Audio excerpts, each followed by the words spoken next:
కావాల్సిన ఇంగ్రీడియంట్స్ ఏంటో చెప్తారా? చెప్తాను. ఓకే. పెసరపప్పు, గోధుమ పిండి, చక్కెర, నెయ్యి, కొబ్బరి, కిస్మిస్, ఇలాచి పౌడర్. సో మంజుల గారు మరి బస్వ కజ్జం స్టార్ట్ చేద్దామా? ఇంగ్రీడియంట్స్ చెప్పేశారు కదా. ఓకే, ఫస్ట్ ఏం చేయాలి? స్టవ్ ఆన్ చేసుకోవాలి. Very good. నెక్స్ట్ గిన్నె పెడదామా? దీంట్లో వాటర్ పోయాలి. ఓకే.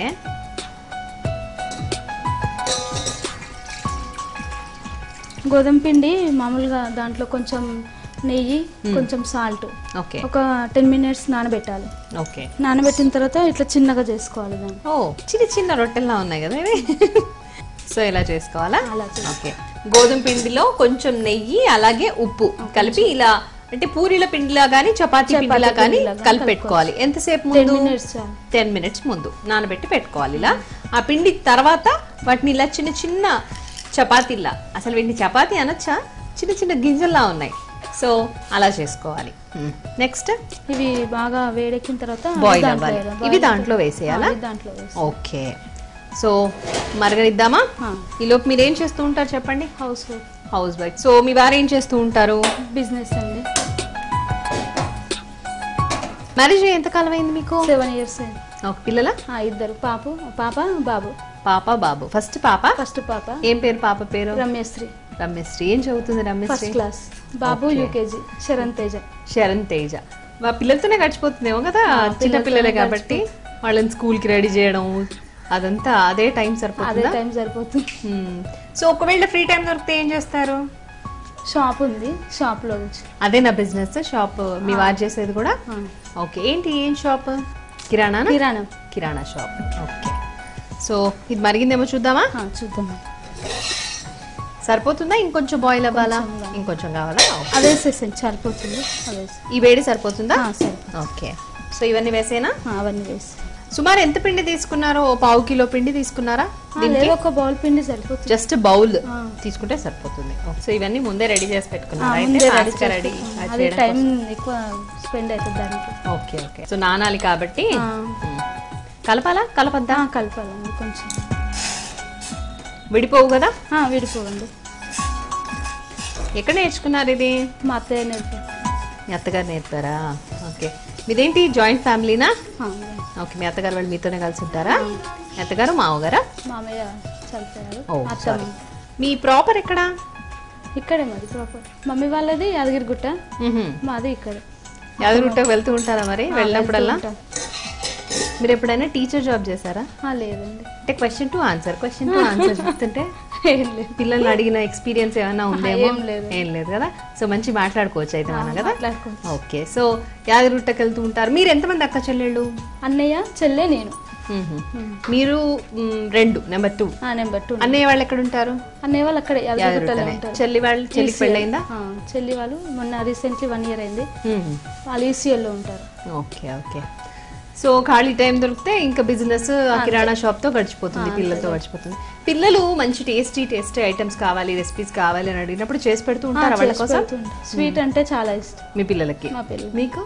మాకు 2. మరి పిల్లల పేరు ఎందుకు చెప్పాలి చెప్పరా? నాకు ఇష్టం అని చెప్పచ్చు కదా.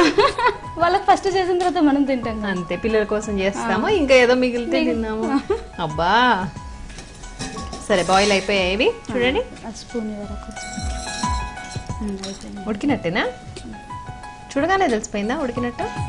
సో బస్వ కజ్జం అంటారా దీన్ని? ఓకే. ఇది ఆన్ చేసి కడాయి పెట్టుకుందాం. మీరు వెజిటేరియన్సా నాన్ వెజిటేరియన్సా? వెజిటేరియన్స్. ఓకే. సో అన్ని వెజిటేరియన్ ఫుడ్ బాగా చేస్తారా? పెద్ద పెద్ద వంటలు అట్లా చేస్తారా? అత్తమ్మ హెల్ప్ చేస్తుంది. ఓకే. అత్తగారు హెల్ప్. రోజు వంట ఎవరు చేస్తారు? మీ అత్తగారు? మీరే. సో ఇది కొంచెం కాగిన తర్వాత అది అయ్యిందండి.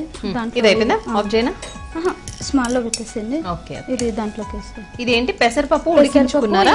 నెయ్యిలో వేయించిన తర్వాత ఉడికించుకోవాలి. ఓకే.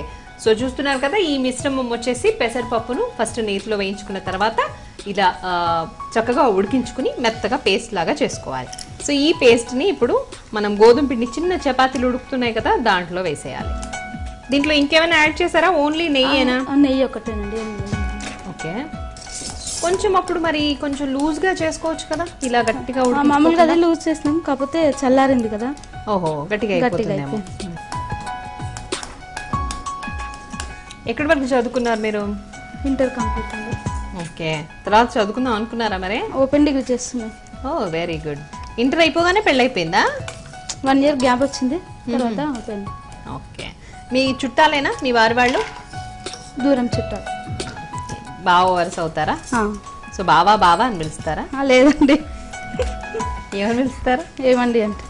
లేదండి ఏవండి అంటారా? ఇది చక్కగా ఉండలు లేకుండా కలుపుకోవాలా? అది ఉండలు లేకుండా కలుపుకోవాలి. తర్వాత కొబ్బరి కూడా దీంట్లో కొంచెం సో ఎండు కొబ్బరి తీసుకున్నారా? ఎండు కొబ్బరి. దీని ప్రాసెస్ అంతా కొంచెం కష్టంగా ఉందా? ఈజీగానే? ఈజీనేనా? అంటే మీకు వచ్చు కాబట్టి ఈజీగానే అనిపిస్తుంది అంతే. మామూలుగానే ఈజీ. ఇది ఎంత టైం పడుతుంది నార్మల్ గా ఈ వంట? మీరు ఇవాళ అంటే అన్ని రెడీ చేసి పెట్టుకున్నారు కదా? 3 hours అన్న పడుతుంది. 3 hours పడుతుంది. ఇదేంటి అంటే ఏదైనా ఇది ఫస్ట్ పండుగలకి మామూలుగా శివుడికి నైవేద్యం పెడతారు అన్నట్టు, ప్రసాదం. ఓహో, శివరాత్రికి చేసుకుంటారా? లేదు, కార్తీక మాసం శ్రావణ మాసంలో. ఓకే, అట్లా శివరాత్రి ఉపవాసమే కదా? ఉపవాసం అది చేయరు కానీ మామూలుగా ఇట్లా శ్రావణ మాసంలో.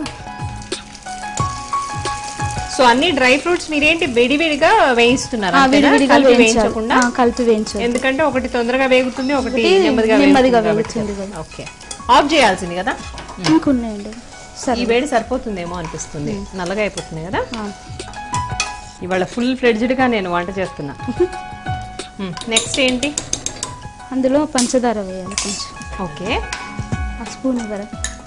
తర్వాత కొంచెం బాయిల్ అయిన తర్వాత దీంట్లో పంచదార, దీంట్లో బాయిల్ అయిపోయిన పంచదార వేస్తలే, నాకు కష్టపడకండి. నేను దీంతో వేసేనా? అది ఇవ్వండి. ఆయన వేసేసాను పంచదార. ఇంత పంచదార పడుతుందా?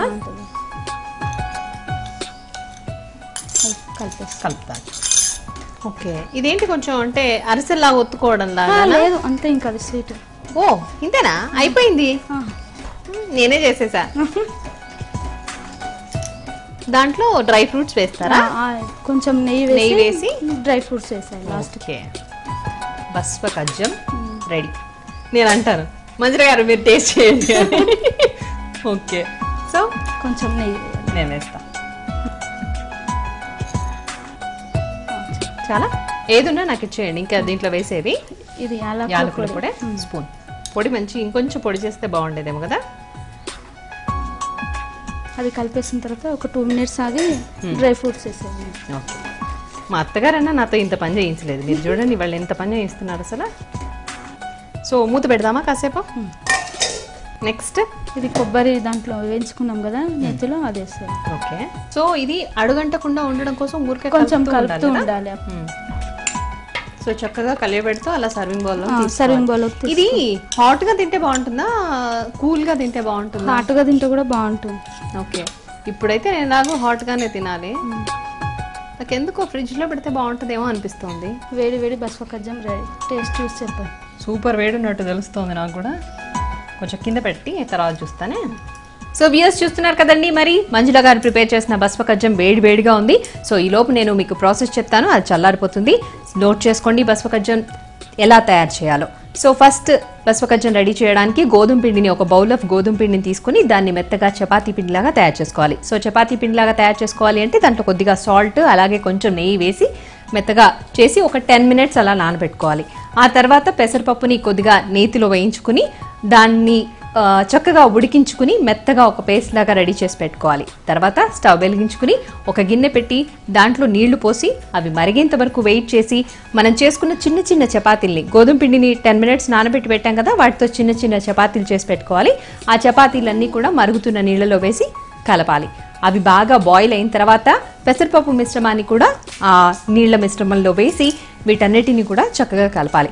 ఈలోపు అవి మరుగుతూ ఉండగానే ఒక బాండ్లీ మళ్ళీ ఇంకొక స్టవ్ మీద పెట్టేసి దాంట్లో కొద్దిగా నెయ్యి వేసి డ్రై ఫ్రూట్స్, ఎండు కొబ్బరి కానీ, జీడిపప్పు, అలాగే సారపప్పు, బాదం పప్పు ఏవైతే ఉన్నాయో, కిస్మిస్, ఇవన్నీ కూడా విడివిడిగా వేయించుకోవాలి. ఈలోపు ఆల్రెడీ ఇక్కడ ఇంకొక స్టవ్ మీద మరుగుతుంది కదండి చిన్న చిన్న చపాతీలు అలాగే పెసరపప్పు మిశ్రమం. దాంట్లో కొద్దిగా నెయ్యి వేసి అలాగే ఈ ఏవైతే డ్రై ఫ్రూట్స్ అన్ని వేయించుకున్నామో నేతిలో, అవన్నీ కూడా దీంట్లో కలిపి కాసేపు మూత పెట్టి తర్వాత స్టవ్ ఆఫ్ చేసుకోవాలి.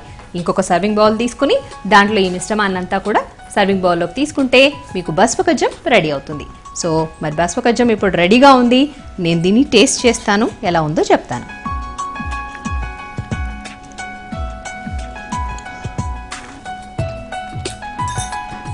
చాలా చాలా చాలా టేస్టీగా ఉంది. పెసరపప్పు మంచిగా చక్కగా ఉడికి సాఫ్ట్గా తీయగా యమ్మీగా. సో మొత్తానికి బస్వకజ్జం చాలా టేస్టీగా యమ్మీగా ఉంది.